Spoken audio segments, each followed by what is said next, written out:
What's happening, house lovers and explorers? This episode we are going to take a look at a beautiful character home that is local heritage listed, and it is in danger of being demolished. Now as this video progresses and we get a look inside, hopefully we can shed some light on the reasoning behind the application of the demolition. But first, let's go through some details of this place.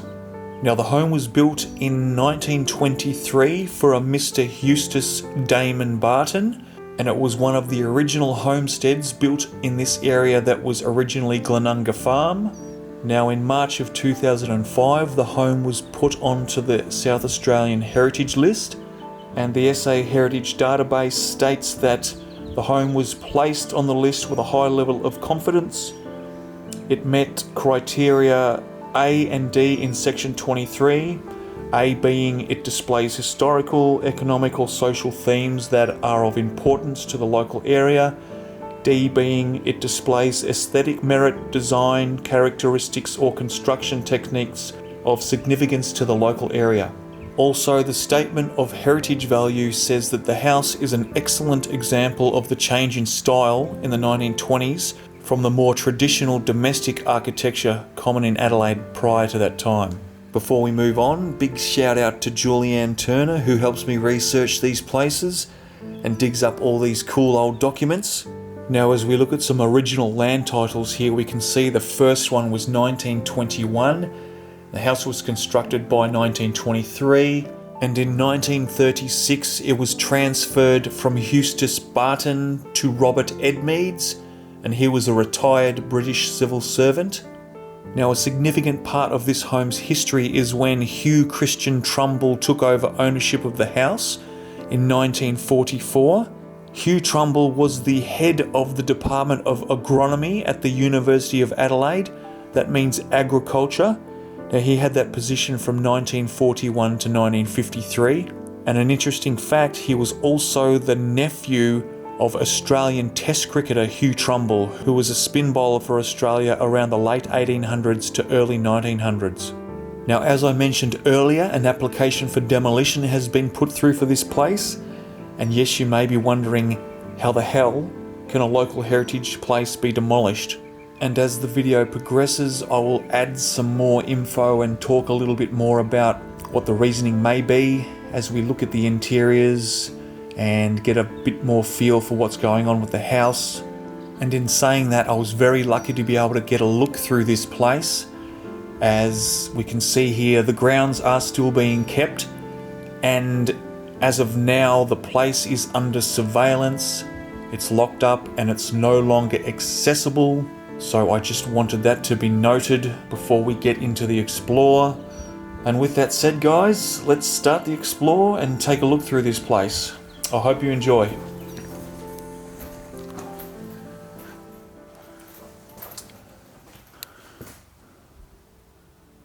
When I first entered that door, I thought this was just going to be a little back shed that didn't go to the front of the house, but it does.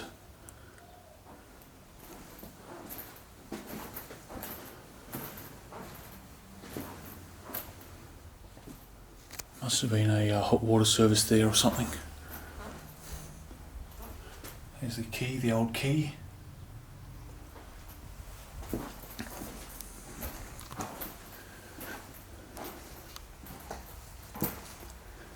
So this is the laundry. Yeah, I poked my head around here and realised that yes, this goes to the rest of the house.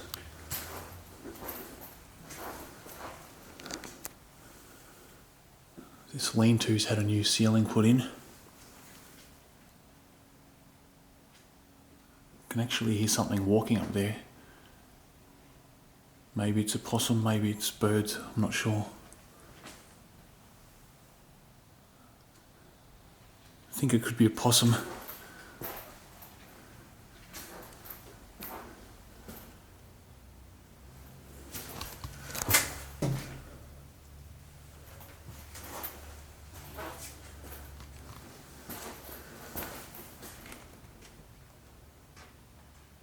Yeah, there's a possum. You can hear him up in there.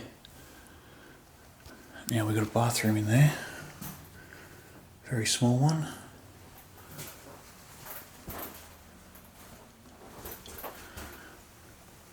with a window straight into the toilet, but the glass has been removed. Look at that mirror.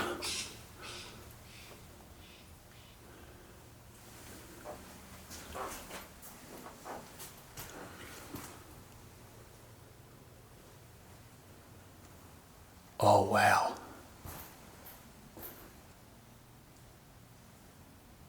We will go in there in a second, but just look at that. There's a huge wall crack right up the end there, so maybe this place is in rough shape.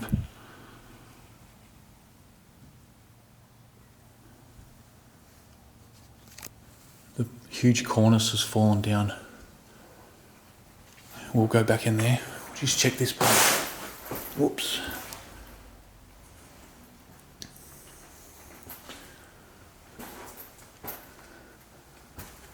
I'm going to really take my time with this one, so I'm not going to rush it. We've got the kitchen. Kitchen, small dining area.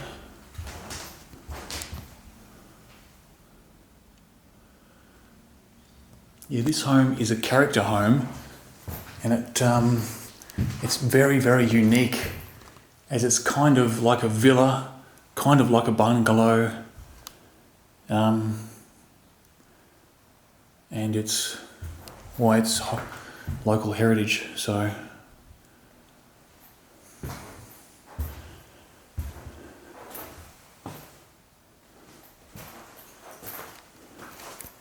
fridge. Look at the floor.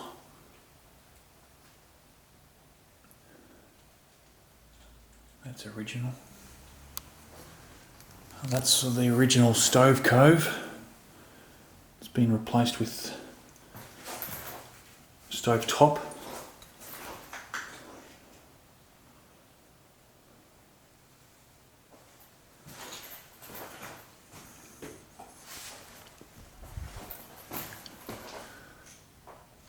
We'll go back around.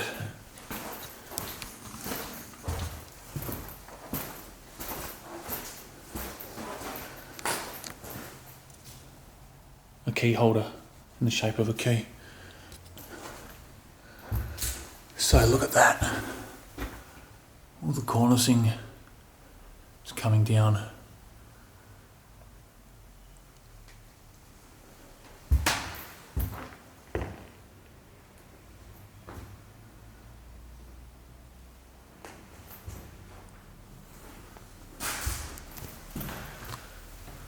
Dark wood.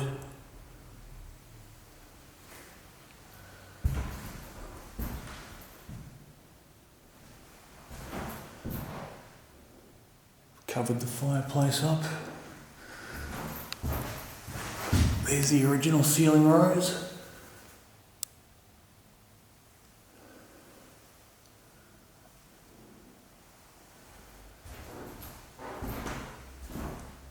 Kids' room. Texture all over the wall.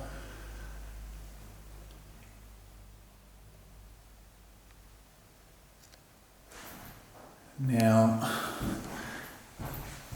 that must be a big reason why there's an application for demolition gone in.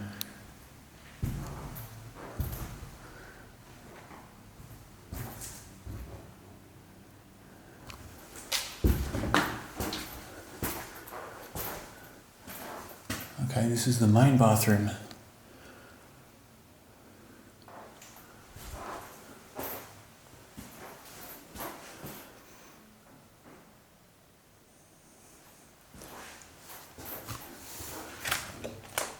Goes out into the foyer, back foyer.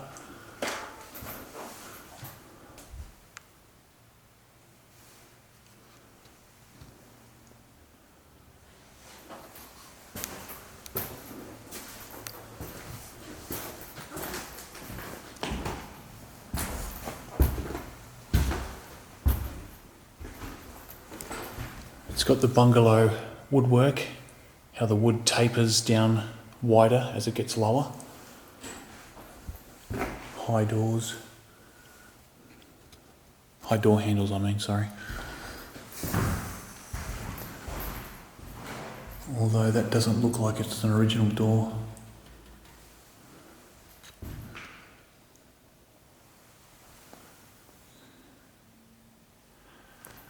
Look how deep the cornices are though. See, that one's been repaired as well. Patchwork up there.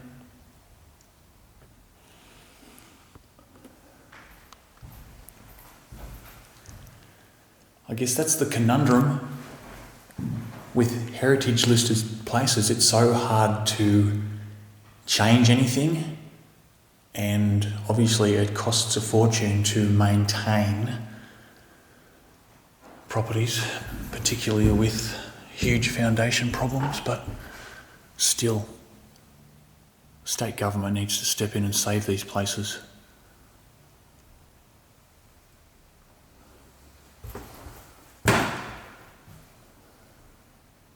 Look at the ceiling work. I'll just turn the light off for a sec.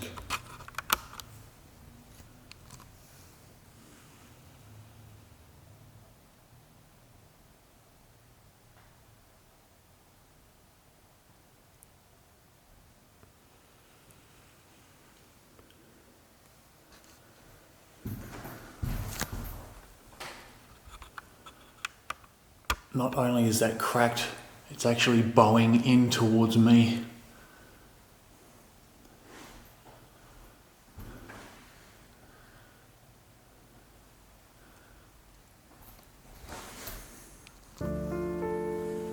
Okay, so it's pretty clear that the interiors of this place have fallen into disrepair, even after some attempts at maintaining it. So let's take a look at the sales and rental history of the property to see what we can find. And it shows a pretty interesting tale, as in May of 2008 it was sold for 1.1 million, and then only 2 months later it was flipped for the same price. And then straight away whoever bought it has rented it out, as you can see here. 550, 550, 550, then it goes up to 575 in September 2012. Down to 550 in June, and then down another $60 to $490 in November 2014. Now that is a smoking gun for a place falling apart, because let's face it, rent never goes down unless something's wrong. And as we get back to the video now and keep walking through, you will notice there's more areas that are in desperate need of attention.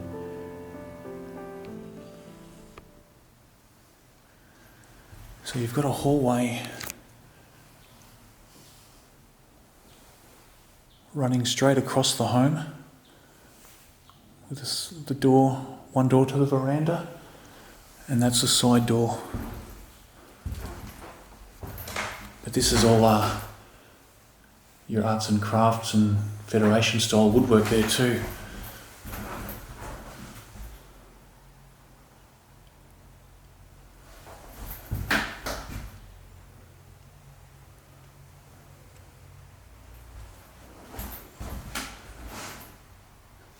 It's like a coat room foyer. Well, a foyer at least anyway.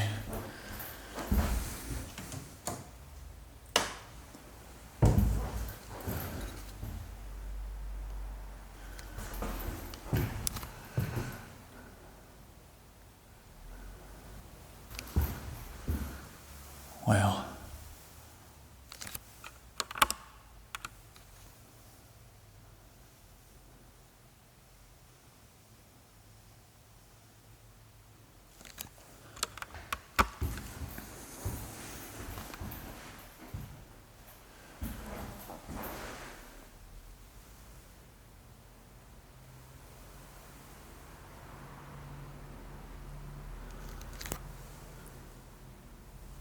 The heater. That's where they've had the heater. An electric. Canterbury. Or a gas. Looks electric. Now what's this? Little side area. Oh, it keeps going. Oh, this is an addition because there's the sandstone walling.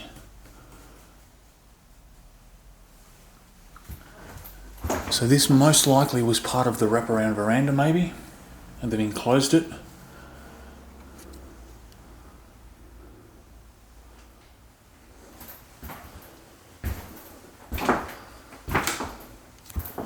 Yeah, definitely an add-on. Yep, the veranda would have come around here, through there, into the side entrance. Probably used as a study or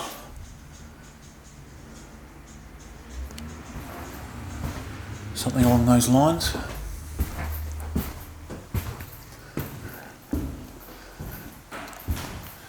These little bay windows, well, they're not little.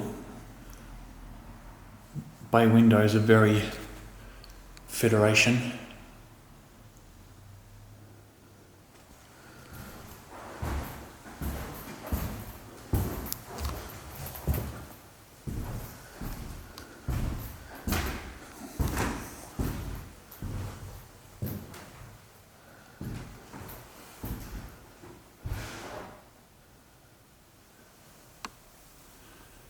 There's the inverted ceiling rose.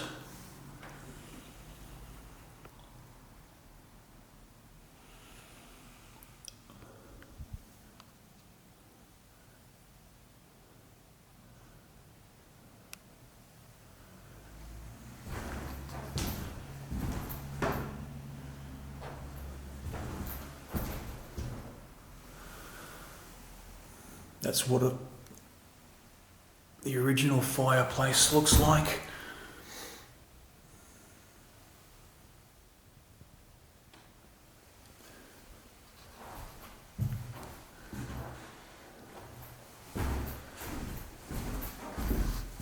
Now there's one more room here. Before, look at the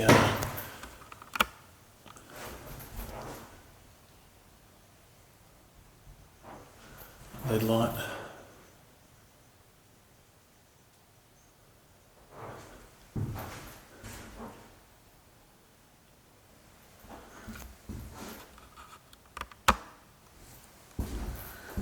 Now there's one room here we haven't checked, and this would be the formal dining room.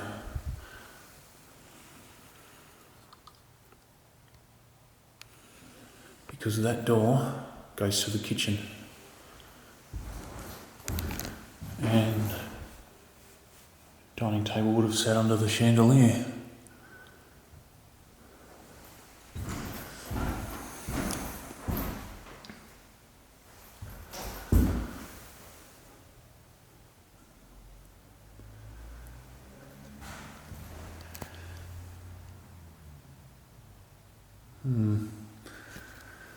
People have been hanging out in here.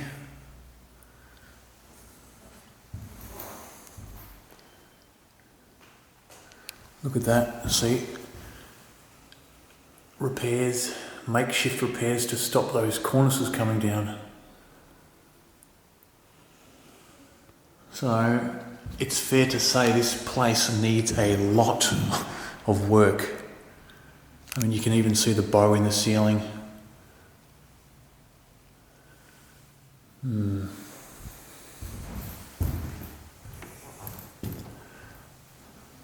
Back to the kitchen.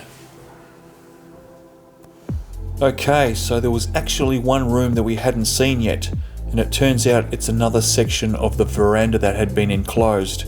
And as I head down there now to show you, I just want to go back to the sales history of this property, where the home was sold twice within 2 months. Now we can speculate as to why that happened, but it seems pretty obvious that the owner who ended up with it from the second sale wasn't jumping for joy to get in here immediately and live and kind of enjoy the prestige of a heritage home, and also pour a lot of money into maintaining this place, as it seems they've kind of just patched up bits and pieces here and there for the renters who were in here. Now, as of now, as I'm making this video, the status of this property is under contract. Now, in real estate, when a house is under contract, it is important to understand that the sale of the house is not yet completed. In a private sale, the buyer can request the seller to make the sale subject to a few conditions.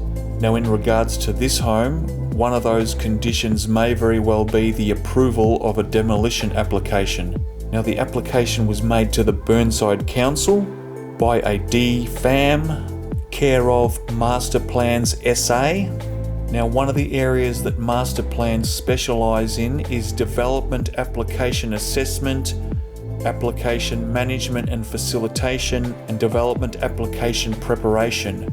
So my interpretation of this is that DFAM is utilising the services of master plan to get the demolition application over the line, basically. Either way, if it's approved, that pretty much spells doom for the home. Now that leads me to a document online I found, which is Heritage and the Law, and it's a paper presented by Jamie Botten, who is a development and environment lawyer. Now this document outlines case studies in Adelaide of heritage places that have had demolition applications put forward. And in this document, I found a reference that says a local heritage place should not be demolished or removed in whole or in part unless A, that portion of the place to be demolished or removed does not contribute to the heritage value of the place, or B, it can be demonstrated that the structural condition of the place is seriously unsound and cannot be rehabilitated. Now this section B is probably relevant to this home because they can probably argue that they don't have the finances to rehabilitate the place. And obviously the damage we've seen here is pretty much kept to the ceilings, cornices, walls, nothing that's going to really compromise the structural integrity of the whole home. So if common sense or logic was to prevail, that in itself should not be enough for this home to be demolished. But again, I'm just a layman looking into this with the information available. I'm no expert, and I guess that's why DFAM has hired master plans to sort this out for them. But I guess all it would really take is an independent expert to say, nope, this house ain't gonna be rehabilitated, and then bam, the application is approved. Anyway, as we have seen the entire home now, we'll wrap it up, and I've actually got some real estate photos from 2008, and you'll notice the house was in really good condition in these photos, so it's gone downhill. So hopefully it's not another case of deliberate neglect, so it can be deemed as a place that can't be rehabilitated. Anyway, I will say thank you for watching, thanks for your patience. I know this video was longer than usual, so jump in the comments, let me know your thoughts, on to the next one, and we'll see you there. Alright, cheers guys, bye.